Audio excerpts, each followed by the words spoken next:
2016 সালের পর আবারও বন্ধ হলো মঞ্চনাটক। তবে এবারের প্রেক্ষাপট একেবারেই ভিন্ন। 2016 সালের রাষ্ট্রের গুরুত্বপূর্ণ বিষয় নিয়ে নাটক মঞ্চায়িত করতে দেয়নি বিগত আওয়ামী লীগ সরকার।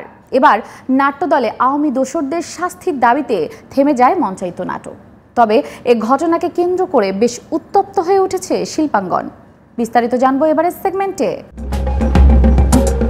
সালটা 2016, যখন সুন্দরবনের কাছে অবস্থিত রামপালে বিদ্যুৎ কেন্দ্র তৈরিতে পরিবেশের উপর যে প্রভাব পড়বে সেটিকে ঘিরে শিল্পকলা একাডেমিতে মঞ্চনাটক করতে চেয়েছিল তীরন্দাজ নাট্যদল। কিন্তু সরকার বিরোধী হওয়ায় এই নাটকটি বন্ধ করে দেয় শিল্পকলা একাডেমি।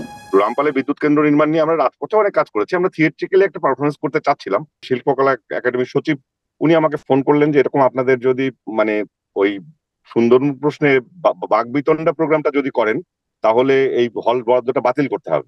হলের ভেতরে আমাদের দলের ছেলেমেয়েরা তারা বললো তাদের বাইরে থেকে কোলাপসিবল গেট আটকে তালা মেরে দেওয়া হয়েছে, ওরা ভেতরে আটকানো আছে। মামুনুর রশিদকে ফোন করলাম, আমি যেহেতু আগে আরণকে কাজ করতাম। মামুন ভাই বলেছিল যে যেভাবে হোক এই প্রোগ্রামটা হবে, কি বলো তাকে করতে দেবে না? উনি আমার ফোন পেয়ে বললো এখন আসছি আমি শিল্পকলায় আসছি বলে কিছুক্ষণের মধ্যে আসলেন উনি। আমি দোতলায় শিল্পকলা ডিজি রুমের সামনে দাঁড়ানো।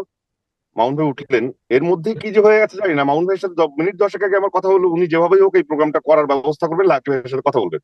উনি সিঁড়িতে উঠতে উল্টো আমাকে বলছে তুমি এখানে কি গন্ডগোল করছো কেন? পরে অনেক অ্যাপ্লিকেশন দিয়েছে, আমাদের হল বরাদ্দ আর দেওয়া হয়নি বিগত 8 বছরে। ইতিহাস যেন ঘুরে ফিরে আসে। একই ঘটনা ঘটল দেশ নাটকের ক্ষেত্রে। গত 1 নভেম্বর শিল্পকলা একাডেমিতে দেশ নাটকের নিত্যপুরাণ নাটকটি চলাকালীন সময়ে কিছু সংখ্যক বিক্ষোভকারীদের বিক্ষোভের মুখে বন্ধ হয়ে যায় নাটকটি। তবে বিক্ষোভকারীরা নাটক বন্ধের পক্ষে ছিলেন না, তারা ছিলেন আওয়ামী দোসরদের বিপক্ষে। নাট্য অঙ্গন থেকে যেন আওয়ামী দোসরদের বিরুদ্ধে ব্যবস্থা গ্রহণ করা হয় তার প্রতিবাদে। তবে নাটক বন্ধের প্রতিবাদে গত 8 নভেম্বর বাংলাদেশ শিল্পকলা একাডেমির সামনে গ্রুপ থিয়েটার ফেডারেশন প্রতিবাদ করতে থাকে। একই সাথে আওয়ামী দোসরদের আইনের আওতায় এনে বিচারের দাবি করা হয়। এ সময় মঞ্চে উপস্থিত ছিলেন অনন্ত হীরা, মাসুম রেজা সহ আরো অনেকে।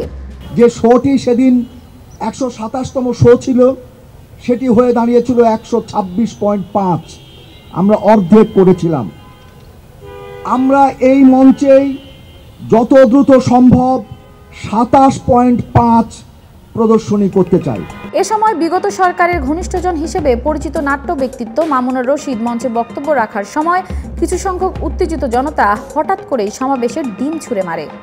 যাই হোক, আপনারা এসেছেন কি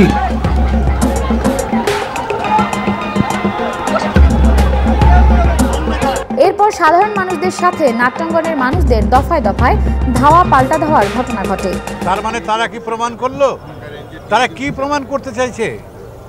যেগুলো কোনো নিরাপত্তা বাহিনী, আইন শৃঙ্খলা বাহিনী থাকুক, আমরা কিছুই কেয়ার করি না।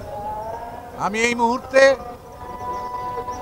দেশের প্রধান উপদেষ্টার কাছে অনুরোধ জানাবো, তিনি যেন আজকের মধ্যে তার পক্ষে সম্ভব, সরকারের পক্ষে সম্ভব বলে আমি মনে করি, স্বরাষ্ট্র মন্ত্রণালয় এদেরকে ধরে দৃষ্টান্তমূলক শাস্তি দিই। আমরা পুরো অনুষ্ঠানটি এমনভাবেই শেষ করছিলাম যে বৈষম্য বিরোধী আন্দোলনের মধ্যে দিয়ে একটি মানবিক, গণতান্ত্রিক, বৈষম্যহীন বাংলাদেশ গড়ে উঠবে, যেখানে শিল্প সংস্কৃতির একটা ভূমিকা রাখবে। আমরা এগুলোই বলছিলাম।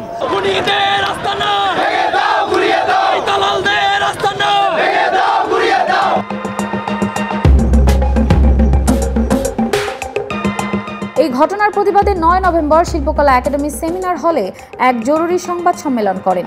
সেখানে নাট্যকর্মীদের উপর হামলার তীব্র প্রতিবাদ জানানো হয়। প্রথমবার সম্ভবত পুলিশ ছিল, তারাও পারেনি।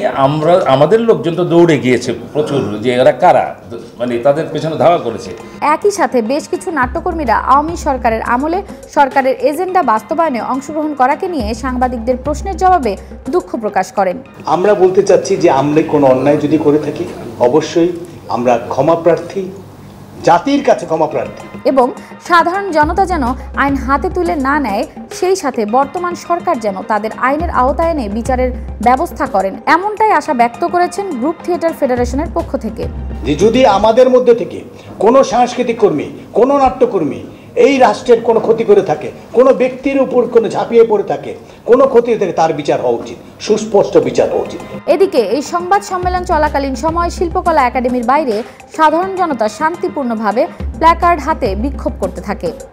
এ সময় বিক্ষোভকারীদের মধ্য থেকে হৃদয় ও রাসেল নামের দুই বিক্ষোভকারীকে আইন শৃঙ্খলা রক্ষাকারী বাহিনীর সদস্য ধরে নিয়ে যায়, যদিও পরবর্তীতে তাদেরকে ছেড়ে দেওয়া হয়। সাংস্কৃতিক অঙ্গনে রাজনীতি প্রবেশ করায় অস্থির হয়ে উঠেছে পুরো শিল্পাঙ্গন।